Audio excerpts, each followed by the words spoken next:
Hello everyone, I Kisle on behalf of Edureka welcome you all to this live session on Spark with Python, PySpark Simplified. Now before I proceed with this session, can I get a confirmation for you guys for the audio and video?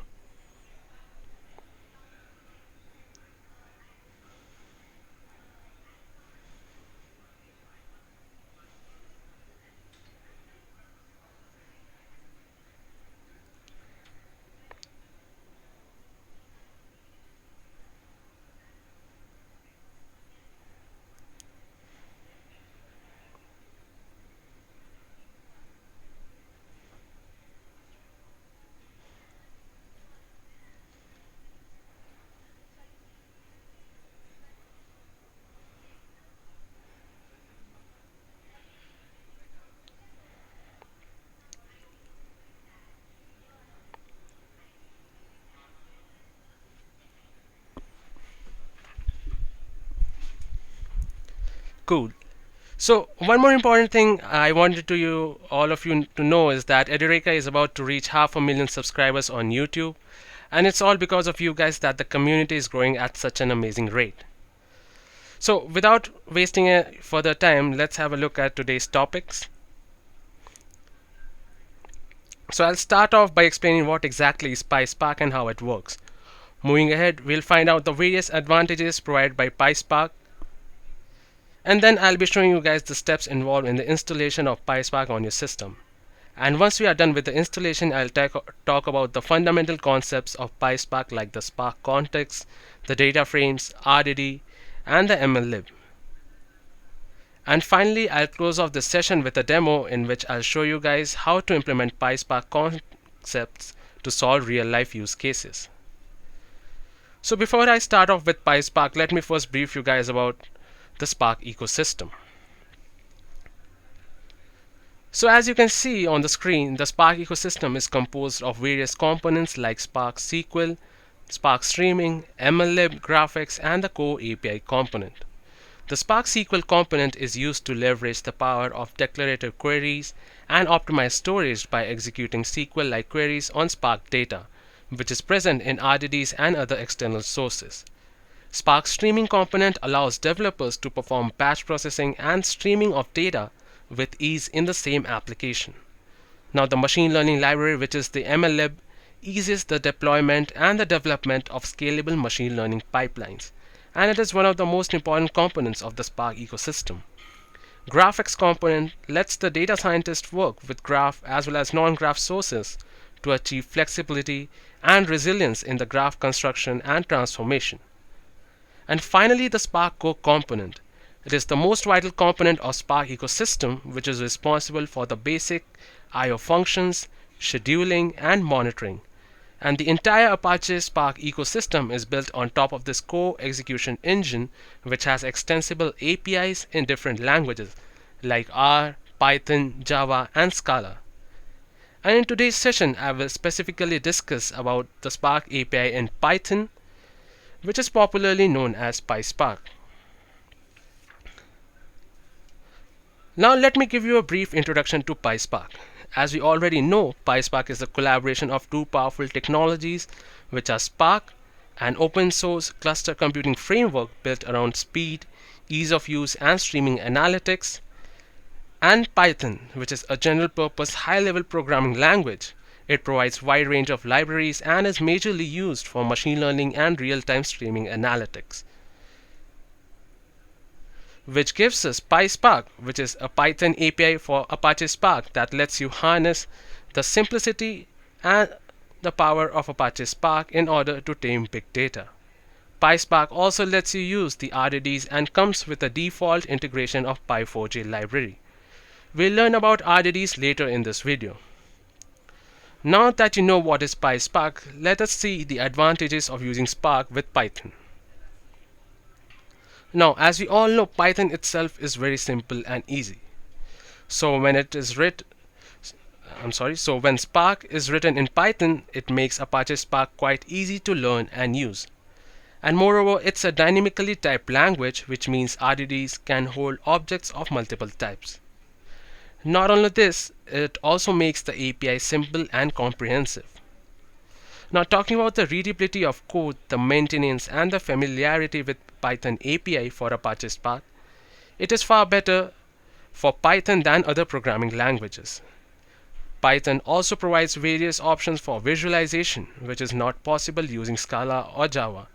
Moreover, you can conveniently call R directly from Python. On top of this, Python comes with a wide range of libraries like NumPy, Pandas, Scikit-learn, Seaborn, Matplotlib, and many more. And these libraries aid in the data analysis and also provide a mature and time-tested statistics. Now with all these features, you can effortlessly program in PySpark. And in case you get stuck somewhere or have a doubt, do not worry. There is a huge PySpark community out there whom you can reach out and put up your query. Now I hope all of these advantages have now perked up your interest in learning PySpark. So I'll make a good use of this opportunity to show you guys how you can install PySpark on your system. Now in order to install PySpark, first make sure you have Hadoop installed in your system if you want to use the HDFS storage along with Spark. If not, then you can go ahead and download the Spark from its official website itself, which is spark.apache.org. Now once done, you can go ahead and extract, or I'd rather say untar the file, and after that you need to put in the path where Spark is installed in the bash rc file. Later in the demo section, I'll show you guys where I've put in the path in the bash rc file. You also need to install pip and Jupyter Notebook if you are using Jupyter Notebook for the programming purposes.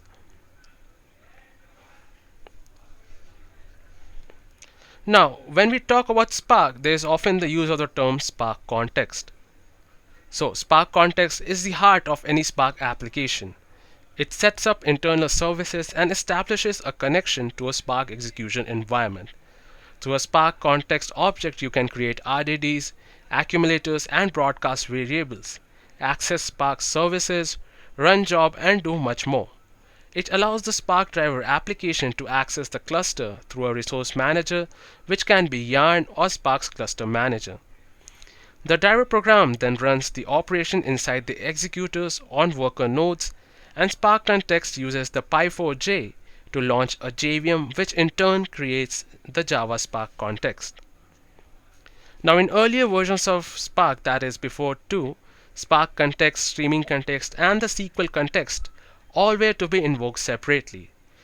But after version 2.0, all of this has been made so easy. All you need to do is invoke the Spark session, as the Spark context, streaming context, as well as the SQL context all come under the Spark session. Now when it comes to iterative distributed computing, that is processing data over multiple jobs in computation, we need to reuse or share the data among multiple jobs. In earlier frameworks like Hadoop, there were problems while dealing with multiple operations. We need to store data in sub-intermediate stable distributed storage such as HDFS. The multiple I/O operations make the overall computations of jobs slower. Now there were replication and serialization, which in turn made the process even much more slower.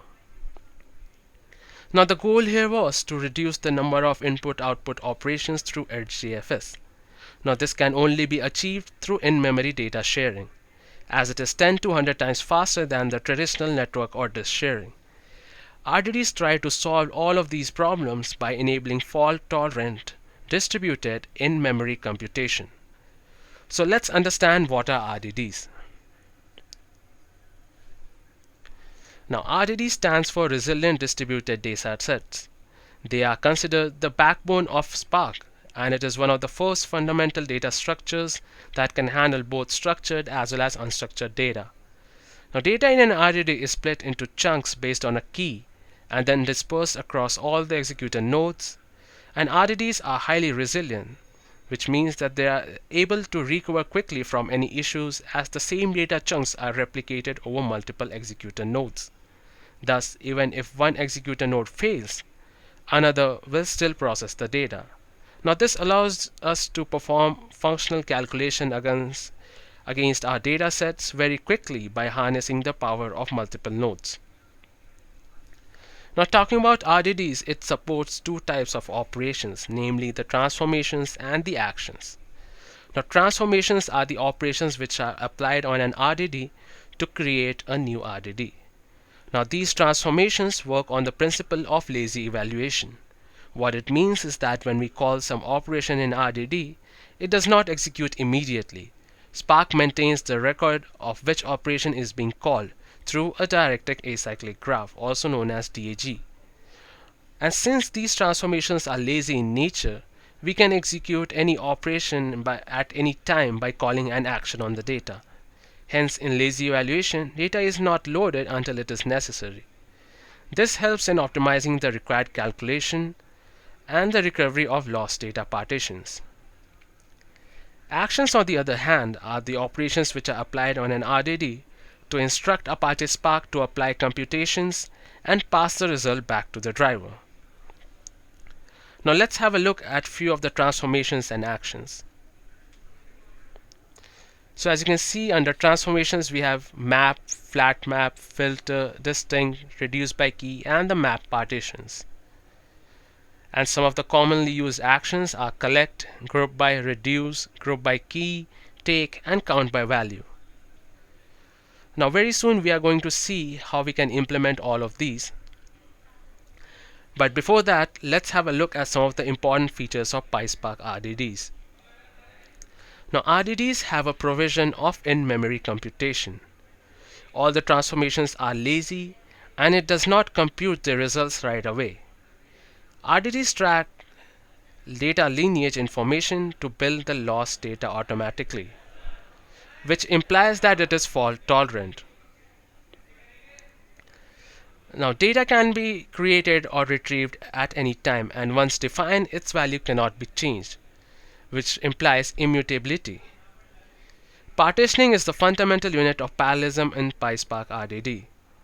Users can reuse RDDs and choose a storage strategy for them, which implies persistence. And RDDs applies to all the elements in the dataset through map or filter or group by operation, which ultimately means that it has coarse-grained operations. Now there are three ways to create RDDs. One can create a RDD from parallelized collection. RDDs can be created from other RDDs, and it can also be created from external data source as well, like HDFS, Amazon S3, and HBase. So let me take this opportunity to show you guys how exactly you can execute RDD operations.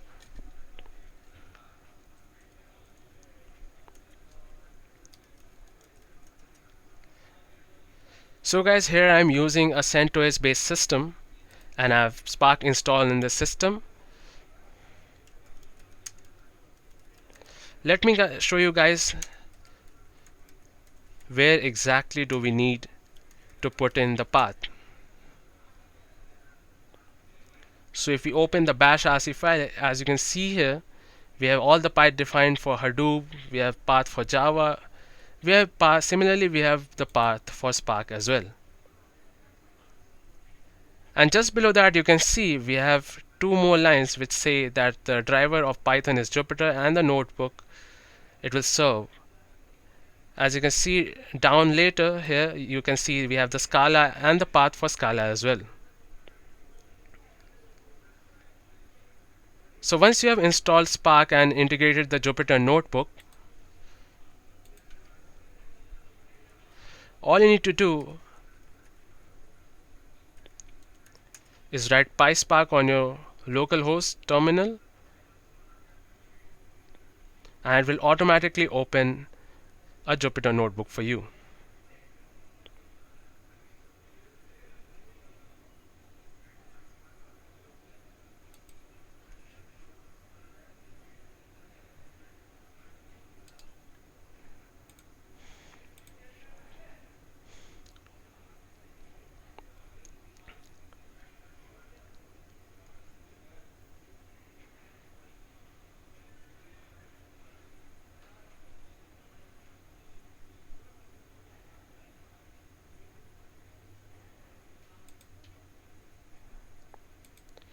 So guys, first of all I'll show you guys the three ways to create RDDs.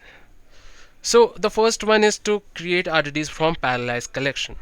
So as you can see here, the first I have my RDD and I'm using the sc.parallelize function here.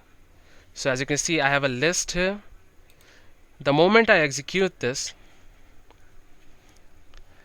I have an RDD created, which is my RDD. Now this sc.parallelize method is the Spark's context parallelize method to create a parallelized collection. This allows Spark to distribute the data across multiple nodes instead of depending on a single node to process the data. Now that we have created our RDD, we will use the take method to return the values to the console.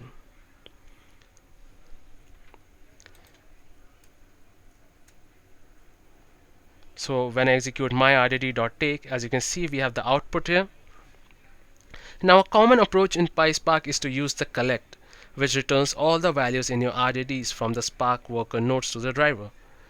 Now there are performance implications when working with large amount of data, as this translates to large volumes of data being transferred from the Spark worker nodes to the driver. For small amounts of data, this is perfectly fine, but as a matter of habit, you should pretty much always use the take method instead. It returns the first n elements of the RDD instead of the whole data set. It is much more efficient method because it first scans one partition and uses those statistics to determine the number of partitions required to return the results. Now another method to create an RDD is using the local file system, is the sc.text file.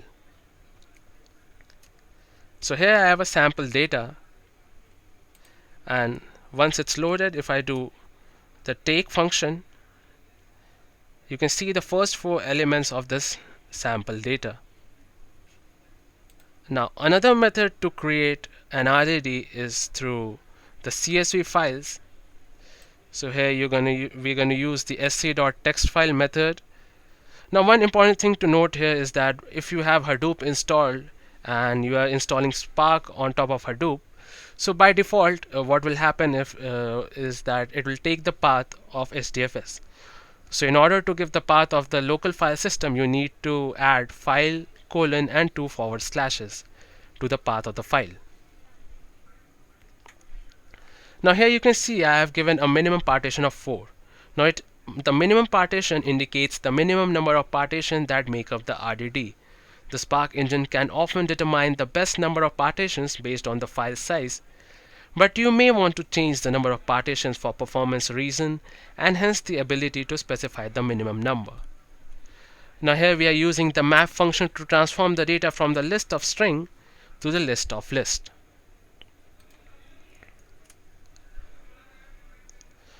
Now putting the sc.text file and map function together allows us to read the text file and split the file by the tab delimited to produce an RDD composed of a parallelized list of list collection. Now if we take a look at the number of partitions, we use the function here getNum partitions, we get 4. And if we do the csv underscore rdd.count, now what it does is give us the total number of rows in that particular RDD. So here we have 37,785 rows. Now here we have defined a function which will take the input of the lines and convert it to lowercase and also split it according to the words. Now here I am creating a new RDD which is split underscore RDD, and it will take the map and use the defined function here.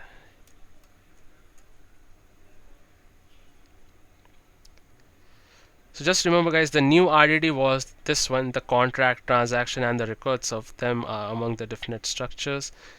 This RDD I am talking about.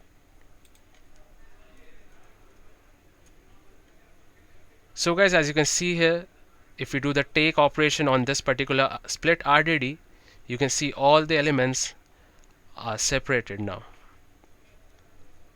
Now this is a very long list. What if we want to flatten out this list? So for that we use the flat map function. So let me show you another demo here so that you could understand this better. So here I have defined a stop word list where I have a list of certain stop words. Now what I want to do is remove all these stop words from my particular RDD. So for that, first of all, I'm going to flatten out this RDD. I'm using the flat map function, and then again I'm using the filter function to remove the stop words. One important thing to note here, guys, is that since this is PySpark and this is a Python program, so definitely we are going to use the lambda function here. So we have defined the lambda x so that x not in stop words. And the moment we do rdd1.take, you would see that we have the first element as contract, transaction, records, and off. So if we have a look at the output of this one, you see the contracts, transaction, and the are the first four elements. Whereas here we have contracts, transactions, records, and off. All the stop words have been removed. Now what if we want to find out all the elements that starts with C? So for that we are going to use the filter transformation here, and again the lambda function. So let's have a look at the output of this one. So here we are taking the top 50 elements. You can change it to C, you can change it to D, doesn't matter. You'll get the data.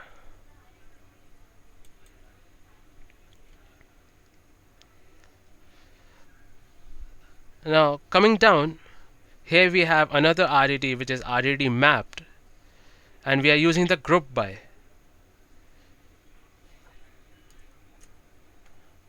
As you can see, this is a simple function of word count. What we are doing is using the group by and the map values and using the sum function along with the lambda function to sort all the elements and get the count of all the elements in the descending order. So as you can see, we have and 48 times, we have the 38 times, 2 16 times, and so on. Now what if we want the distinct elements from a particular RDD? We just use the distinct command. So initially in RDD1 we have 660 elements. Now RDD2 is RDD1.distinct. So generally it should be either equal to or it should be less than the number of elements in RDD1. So as you can see, it has 440 elements. That means 220 elements were repeated. Now here I've created another RDD, RDD3, which will take the RDD2, which contains all the distinct elements, and then use the group by function. Now what this function will do, it uses the key value pair, and as you can see from the output, it takes the first three elements and see whether these elements are being repeated in the whole RDD, and find out all the similar words which have the first three letter common. So as you can see, we have EDG as edges, YEEA along with years, ALG along with algorithms, and so on. Now next we have sampled RDD.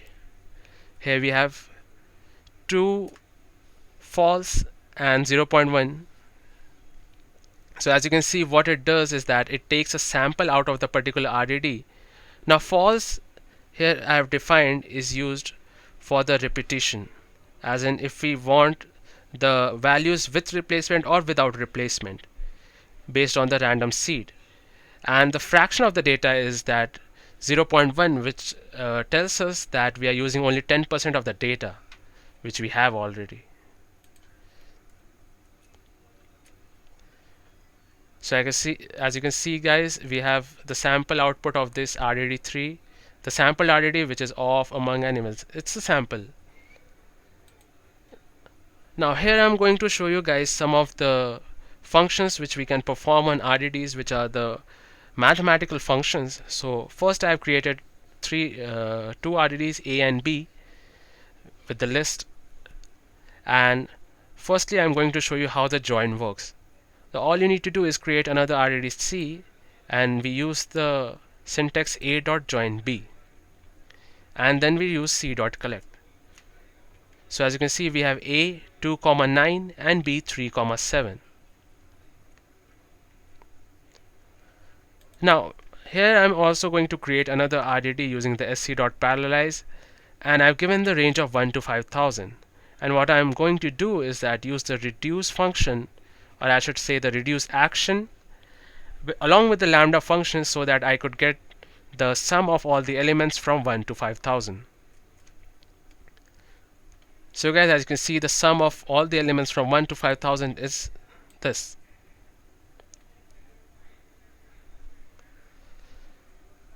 Now coming back to our session,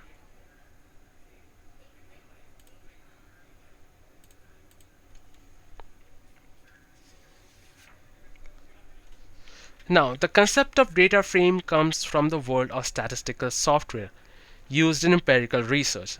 Data frames are designed for processing large collection of structured or semi-structured data. Now the observation in Spark data frame are organized under named columns, which helps Apache Spark to understand the schema of the data frame. This helps Spark optimize execution plan on these queries. So what exactly is a data frame? Now what it generally refers to a tabular data or a data structure representing rows, each of which consists of a number of observation or measurements known as columns. Data frames usually contain some metadata in addition to the data, for example the column and the row name. Now it is like a 2D data structure which is very much similar to a SQL. Now there are a few important features of data frame that we must know of. First of all, they are distributed in nature. Secondly, they also follow the lazy evaluation pattern. So just to remind you guys, lazy evaluation is an evaluation strategy which holds the evaluation of an expression until its value is needed. It avoids repeated evaluation, as the same concept as that of RDD. Now lastly, the third feature and the most important feature of a data frame is that they are immutable in nature. Now by immutable I mean that it is an object whose state cannot be modified after it is created, but we can transform its values by applying certain transformation, like in RDDs. Now a data frame in Apache Spark can be created in multiple ways. It can be created using different data formats, for example loading the data from JSON, from CSV. We can use Parquet files, we can use NoSQL databases like Cassandra, we can use Hive, and then again we can also use the existing RDD to create a data frame. Now let's go ahead and see some demo on data frame and see exactly how it works using our first use case, which is the FIFA World Cup.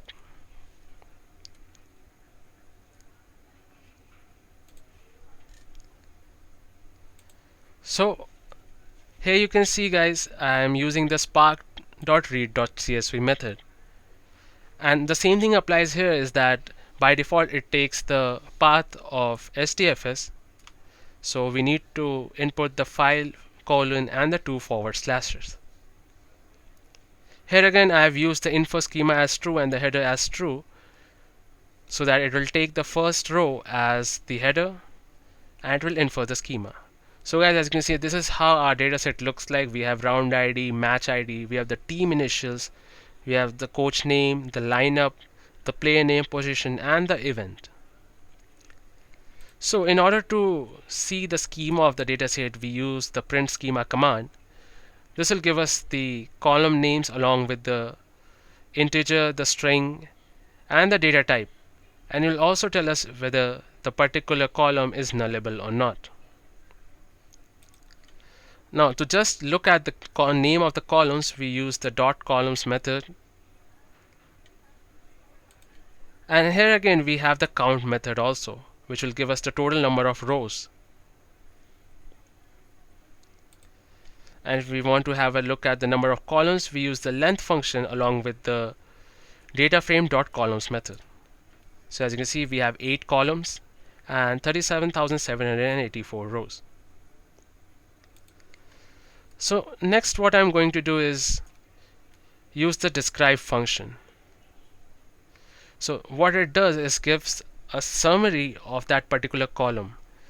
So as you can see, under the coach name summary we have the count, that is the total number of rows. And since the coach name is a string, we don't have any mean or standard deviation. But then again, we have the minimum and the maximum value, which is Acosta Nelson for minimum, and the maximum is Zico. For position, we have the count as 4143. Now, how does this position differ from the coach name position? How does the count in this position differ from the count on the coach name? Because in the data frame, we can also use nullable format. So it might be possible that many of the rows do not have the value for the position. Now, another thing we can use to select the particular columns from a data frame is use the method select and then input the name of the columns which we are using. And here we also use the function show just to get the output. So as you can see, firstly we are using the player name and the coach name, and after that I'm using the dot distinct method. What it does is shows us the distinct player names and the coach name. As you can see, in the top one we have so many repetitions, but coming to the next one we don't have any repetitions because we have used the distinct function here. Now you can also use filter function here. Suppose I want to get all the details of the matches which have the ID 1096. So as you can see, all the matches have match ID 1096. Now if you want to look at the count of all the matches having the match ID 1096, we just append a dot count method. So in a total it's 33 number of matches which have the match ID 1096. Now if you want to filter out the data and see which are the what all data and what all players have the position as C, which is the captain, we use the filter command again. Similarly, we can have a look at the number of captains in the whole data set. It's 1500. Now if you want to have a look at the number of goalkeepers, we'll use the same filter command and use the show. Now we can use multiple operations as if I want the data from our data set to have a position as captain and the event to be G40. So as you can see, we only have two match IDs and two events where the position is given for captain and the event was the G40. We can also use order by function to order the whole data set according to the match ID. So the lowest match ID is 25.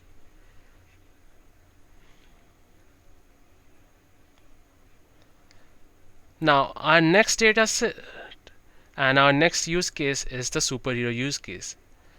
Now this will also help us to know more about the data frames. So let's get back to our demo part. So here I'm using the superhero data set and I'm reading it in the same manner as I read the FIFA dataset, which is spark.read.csv. So as you can see, we have the serial number, the name, the gender of the superhero, eye color, race, hair color, height, publisher, and so much more. Now one thing I'm going to do is that register a temporary table which is superhero underscore table, and this I am doing is to execute the SQL queries on these data frames. So once we have created the superhero underscore table, which is a table in SQL, we are going to use the SQL context here to invoke all the SQL queries. So the moment I do select asterisk from superhero underscore table and do the dot show, as you can see, we have the same output as the output we get from df.show.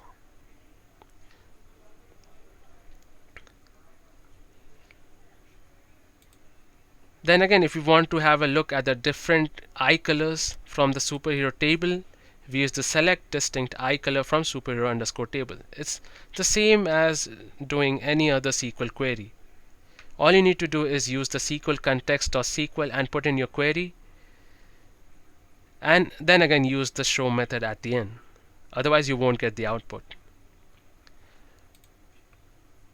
I'm surprised to see these many eye color exist. So if we move forward to have a look at the, if you want to know which superhero has the minimum weight, or what's the minimum weight of, you can see it's minus 99, which I don't think is possible, but who knows what the superhero weighs. So now what we are going to do is enter the SQL context. We are going to import the Spark session, and from PySpark.sql we are going to import all the libraries. We are going to create a SQL context here. And the third use case which I'm going to show you guys, which is based upon the PySpark SQL, is on the NYC flight use case. Here we are using the New York flight data, and we'll see how we can use Spark SQL to solve all the different queries in a particular data frame as well. So as you can see here I'm using the SQL context.read.load. Earlier I used the spark.read.csv, as if you remember guys, spark.read.csv I used here for the data frame. But when we are dealing with SQL, we use the SQL context.read.load, and we mention the path and the header and the info schema as well.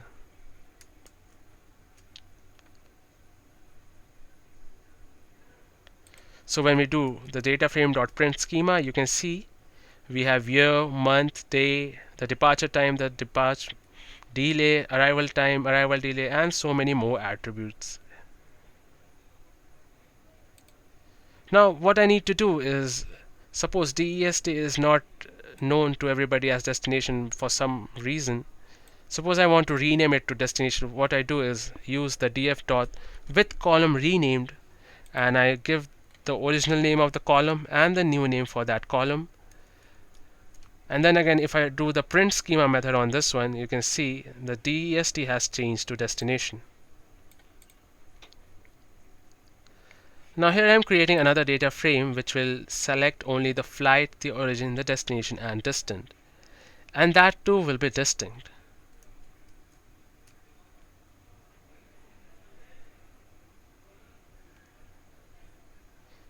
As you can see, we have only 4 columns, and all the elements of this data set are distinct.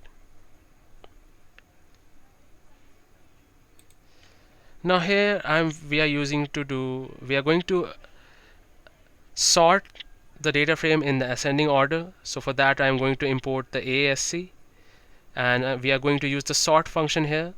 ASC stands for ascending, and we are using the flight column, so as in to order it in the ascending order of the flight number. And just if we have a look at the output of this sorted data frame, we'll use the show command here.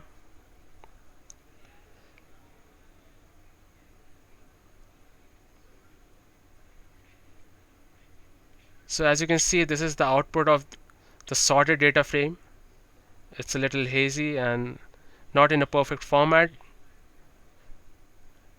Now in these cases what we do is use the pandas library, which is very useful for machine learning purposes, as well as to see the output in a particular format, in a well-defined format. Now in the sorted data frame, if we use the select query and select only the flight, origin, destination, and distance, that will make things more clear. So as you can see, we already did the sorting according to the ascending flight number. So as you can see, we have all the data starting for the flight 1. Now we are creating another sorted data frame in which we are selecting the flight, the tail number, the carrier, the airtime, and we are sorting it according to the ascending flight number again.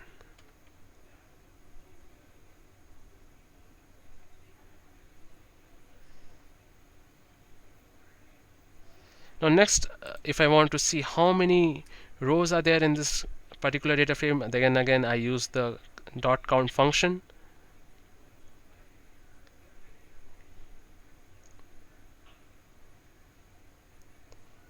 As you can see, we have 336,776 rows. Now these all contains so many duplicates. So what I'm going to do is drop all the duplicates of the carrier and the tail number, And then again, if I do the sorted data frame 2.count,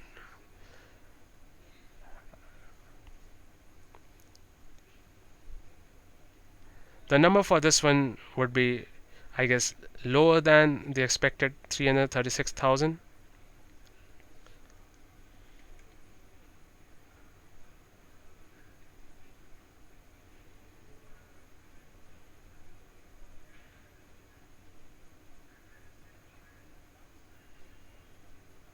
So what this function is doing is that it's dropping all the duplicates of the carrier and the tail number. Wow, there were so many duplicates. So as you can see, the output for this second sorted data frame is 4067. Out of 336,000, only 4,000 are not duplicated for the carrier and the tail number. So if we want to join two data sets, data frame, we use the join method, and we are using the sorted df and the sorted df dot flight. We are joining both of these data frames according to their flight numbers.